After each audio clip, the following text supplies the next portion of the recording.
মাননীয় স্পিকার, আপনাকে ধন্যবাদ। বিষয় হচ্ছে পুলিশের সাবেক আইজিপি বেনজির আহমেদের দুবাই পুলিশ কর্তৃক গ্রেপ্তার প্রসঙ্গে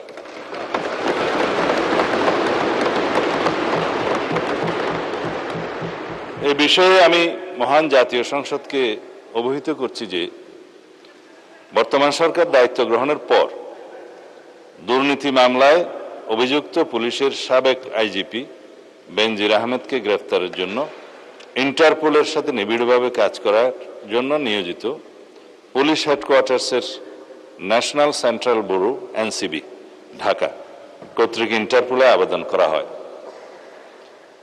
তৎপ্রেক্ষিতে গত 11 এপ্রিল 2025 এটা 2025-এ পাঠানো হয়েছিল, আমরা এটা মনিটর করেছি। ইন্টারপোল 2025/12239 নম্বর ফাইল ও 5174/4 2025 কন্ট্রোল নম্বরের মাধ্যমে বেনজির আহমেদের প্রতি রেড নোটিশ জারি করে।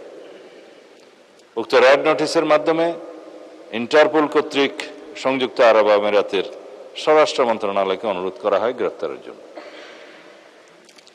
মাননীয় স্পিকার, আমি এই মহান সংসদের মাধ্যমে সমগ্র জাতিকে জানাচ্ছি যে গত 12 জুন 2026 তারিখে সংযুক্ত আরব আমিরাতের স্বরাষ্ট্র মন্ত্রণালয়ের directorate general of federal criminal police national central bureau NCB Abu Dhabi হতে প্রেরিত একটি ইমেইলের মাধ্যমে বাংলাদেশ সরকারকে জানানো হয়েছে যে দুর্নীতি মামলায় অভিযুক্ত বেনজির আহমেদকে সংযুক্ত আরব আমিরাত পুলিশ কর্তৃক গ্রেফতার করা হয়েছে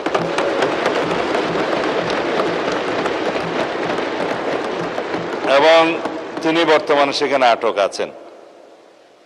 মাননীয় স্পিকার, আমি এই মহান সংসদকে আরো অবহিত করছি যে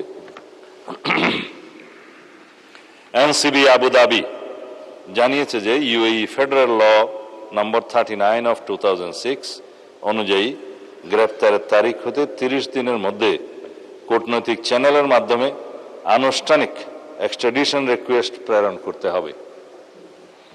উল্লেখ্য, বেনজির আহমেদের বিরুদ্ধে দণ্ডবিধির 420, 467, 468, 471 and 109 সেকশন এবং 1947 এর দুর্নীতি প্রতিরোধ আইনের সেকশন 5/2, 26(2) এবং 27(1) এর এবং বাংলাদেশ পাসপোর্ট অর্ডার 1973 এর 11 ধারার মানে সেকশন 11 এর মামলা বিচারাধীন রয়েছে।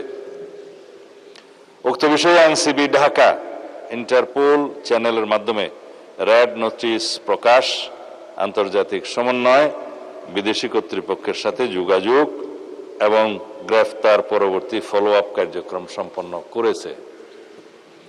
দুদক কর্তৃক প্রত্যার্পণের জন্য প্রয়োজনীয় মামলা, গ্রেফতারি পরোয়ানা ও তদন্ত সংক্রান্ত দলিলাদি প্রস্তুত, স্বরাষ্ট্র মন্ত্রণালয় কর্তৃক এক্সট্রাডিশন প্রপোজাল প্রস্তুত ও অনুমোদন এবং পররাষ্ট্র মন্ত্রণালয়ের মাধ্যমে ইউএই কর্তৃপক্ষের নিকট কূটনৈতিক চ্যানেলে আনুষ্ঠানিক এক্সট্রাডিশন রিকোয়েস্ট প্রেরণ করে এনসিবি আবুধাবির সাথে সমন্বয়পূর্বক অতি দ্রুতই তাকে বাংলাদেশে নিয়ে আসা হবে। এটি বাংলাদেশ পুলিশের একটি ঐতিহাসিক সাফল্য। এর মাধ্যমে আমরা বিচারহীনতার সংস্কৃতি থেকে বের হয়ে আসতে সক্ষম হব ইনশাআল্লাহ। পাশাপাশি এর মাধ্যমে আমরা জাতিকে আশ্বস্ত করতে চাই যে অপরাধী যত শক্তিশালী হোক না কেন, আইনের ঊর্ধ্বে কেউ নয়। এটি দেশে আইনের শাসন প্রতিষ্ঠা এবং বাংলাদেশের ইতিহাসে মাইল ফলক হয়ে থাকবে। মাননীয় স্পিকার, আপনাকে ধন্যবাদ। মাননীয় স্পিকার, 300 বিধিতে একটা বিষয়ে একটি বিবৃতি দেয়া যায়। যেহেতু আপনি সুযোগ দিয়েছেন, আমি আরেকটা বিষয়ে কি বলতে পারবো?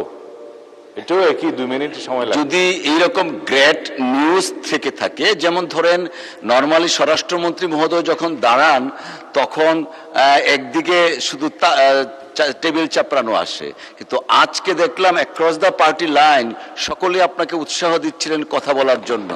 So we are really pleased, it's a great news for the Bangladesh যে বিবৃতিটা দিলেন।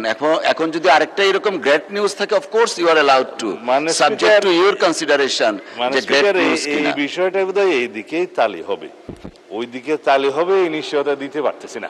না, এইদিকে যদি তালি না পড়ে তাহলে তালির মানে তালি দিলে ভালো হবে।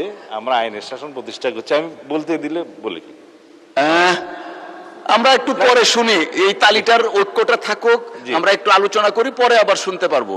সুবিধাতে আমরা এটা শোনার জন্য বোধহয় সবাই অপেক্ষা করছে। আচ্ছা জি, আচ্ছা ঠিক আছে, বলেন। মাননীয় স্পিকার, আমি দলের নাম নিতাম না, যেহেতু এটা বিষয়ে কিছু ক্লেম করা হয়েছে সেই জন্য দিচ্ছি। বাংলাদেশ ছাত্র শিবিরের কেন্দ্রীয় সহকারী আন্তর্জাতিক বিষয়ক সম্পাদক মোহাম্মদ জিসান মিয়া প্রধানের ঘটনার সংক্ষিপ্ত বিবরণ। মাননীয় স্পিকার, উল্লেখিত বিষয়ে আমি মহান জাতীয় সংসদকে অবহিত করছি যে গত 11 জুন 2026 তারিখ রাত 8:30 কুমিল্লা জেলার দাউদকান্দি বাজার হতে বাংলাদেশ ছাত্র শিবিরের কেন্দ্রীয় নেতা, যার পদবি সহকারী আন্তর্জাতিক বিষয়ক সম্পাদক মোহাম্মদ জিসান মিয়া প্রধান নিখোঁজ মর্মে 12/6/2026 খ্রিস্টাব্দে দাউদকান্দি থানায় এসে তার পক্ষে মোহাম্মদ রাসেল আহমেদ, ঠিকানা স্থায়ী ও বর্তমান বীরবাগ গোয়ালি ইউনিয়ন বটেশ্বর থানা দাউদকান্দি জেলা কুমিল্লা, মোবাইল নম্বর বললাম না আছে, একটি নিখোঁজ জিডি করেন। নিখোঁজ জিডির প্রেক্ষিতে তাকে উদ্ধারের নিমিত্তে কুমিল্লা জেলা পুলিশের একাধিক টিম মাঠে নামে উদ্ধার কাজে তৎপর হয়। অনুসন্ধানকালীন প্রথমত নিখোঁজ ব্যক্তির আপন চাচাতো ভাই সজীব হাসানের মাধ্যমে জানা যায় গত 5-6 মাস পূর্বে ফেসবুকের মাধ্যমে জনৈক একজন নারীর সাথে মোহাম্মদ জিসান মিয়া প্রধানের পরিচয়ের সূত্র ধরে তাদের মধ্যে মোবাইল ফোনে কথাবার্তা শুরু হয় এবং প্রেমের সম্পর্ক গড়ে ওঠে। মাননীয় স্পিকার, কুমিল্লা জেলা পুলিশের তথ্য মতে বিভিন্ন সময়ে জিসান মিয়া মেয়েটিকে বিয়ের প্রলোভন দেখিয়ে একাধিকবার দর্শন করলে মেয়েটি অন্তঃসত্ত্বা হয়ে পড়ে। এক পর্যায়ে জিসান মিয়া প্রধান ভিকটিম মেয়েটিকে জোরপূর্বক ভ্রূণ নষ্ট করার জন্য চাপ সৃষ্টি করতে থাকে এবং ভ্রূণ নষ্ট না করলে ভিকটিমকে মেরে ফেলার হুমকি প্রদান করে। তার এক পর্যায়ে ভিকটিম মেয়েটি জানের ভয়ে বাচ্চা নষ্ট করতে ভ্রূণ নষ্ট করতে রাজি হলে জিসান মিয়া প্রধান তার পূর্ব পরিচিত ও ঘনিষ্ঠ জনৈক সিকান্দর আলীর ওষুধের দোকান হতে ভ্রূণ নষ্ট করার ট্যাবলেট ক্রয় করে ভিকটিম মেয়েটিকে খাওয়ায়। 2-3 দিন পরে ভ্রূণ নষ্ট হওয়ায় ওষুধ সেবনের ফলে ভিকটিমের প্রচন্ড রক্তক্ষরণ শুরু হলে ভিকটিম নিজেই জিসানকে বিষয়টি জানায়। তখন জিসান তার আপন চাচাতো ভাই সজীবের মাধ্যমে পুনরায় একই ফার্মেসি হতে ওষুধ সংগ্রহ করে ভিকটিমের বাড়িতে পৌঁছে দেয়। ওষুধ সেবনের পর রক্তক্ষরণ বন্ধ হলে ভিকটিম জিসানকে বিয়ের জন্য চাপ সৃষ্টি করে। এক পর্যায়ে জিসান 12 জুন তারিখে রোজ শুক্রবার বিয়ে করতে সম্মতি জ্ঞাপন করে, কিন্তু গত 11 জুন তারিখ রাত 8:30 বিয়ে না করার টালবাহানায় জিসান নিজেই আত্মগোপন করে তার চাচাতো ভাই মোহাম্মদ রাসেল আহমদের মাধ্যমে দাউদকান্দি থানায় একটি নিখোঁজ জিডি করেন। নিখোঁজ জিডির অনুসন্ধানকালীন কুমিল্লা জেলার লাকসাম থানা এলাকায় স্থানীয় লোকজন ও লাকসাম থানা পুলিশের মাধ্যমে আত্মগোপনে থাকা জিসান মিয়া প্রধানকে উদ্ধার করা হয়। ভিকটিম মেয়েটিকে থানায় হাজির হয়ে মোহাম্মদ জিসান মিয়াকে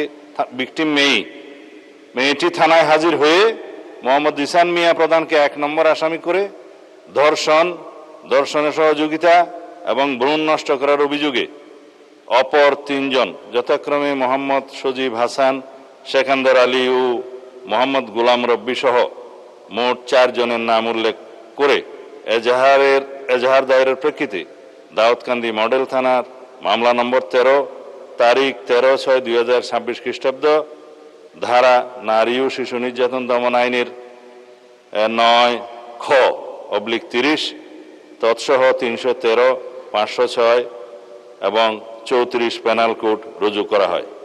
গত 13/6/2026 তারিখে এই অভিযুক্ত সজীব হাসান ও সেকান্দর আলী তাদেরকে গ্রেফতার করা হয়। তারা বিজ্ঞ বিচারিক জুডিশিয়াল ম্যাজিস্ট্রেট আদালতে ঘটনায় নিজেদেরকে জড়িয়ে 164 দ্বারায় স্বীকারোক্তিমূলক জবানবন্দি প্রদান করে। বর্তমানে মামলাটি তদন্ত অব্যাহত আছে। যেহেতু মাননীয় স্পিকার এই বিষয়ে অনেকেই ভেরিফাইড ফেসবুক পেজে তার নিখোঁজের বিষয়টি অন্যভাবে বর্ণনা করে সরকারকে দায়ী করতে চেয়েছিল এবং প্রকৃত ঘটনা উদ্ঘাটনের পরে সেটা আমরা মনে করলাম এই ঘটনা জাতির সামনে প্রকাশ করা দরকার। আমি এই মহান জাতীয় সংসদের মাধ্যমে এটা প্রকাশ করলাম। ধন্যবাদ মাননীয় স্পিকার।